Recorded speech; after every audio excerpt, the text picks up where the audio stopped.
So if y'all can read this caption, her video says the best way to get over him is to get under someone else. And of course, that's like the most famous phrase that people use when you're dating, and they're like, "Oh, just hurry up, move on to the next guy," and then you'll instantly forget about the old one or whatever.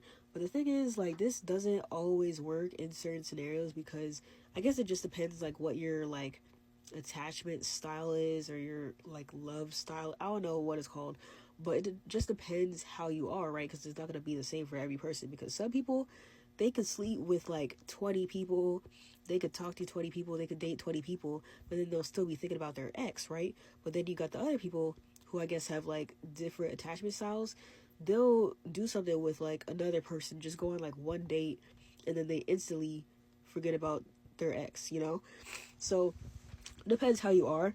And I feel like for me, I've done like both of these low key. Like I've done like get under somebody new, and I've healed, and I've just like ignored my ex or whatever. I don't know. I've done like multiple different stages of things, right?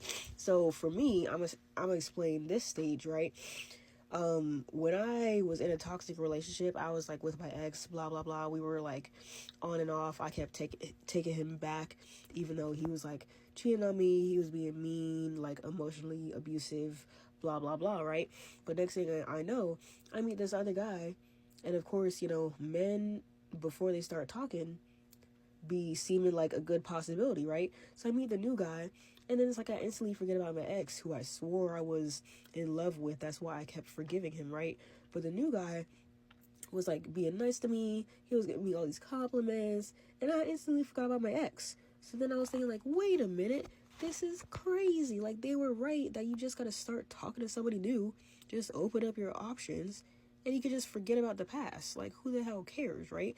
So that was funny how that worked, and I feel like it saved me a lot of healing time, moving on faster, instead of just like crying over my ex for like months and months and months, so maybe that's the way that works better for me. But like I said, it's not gonna be like that for everybody.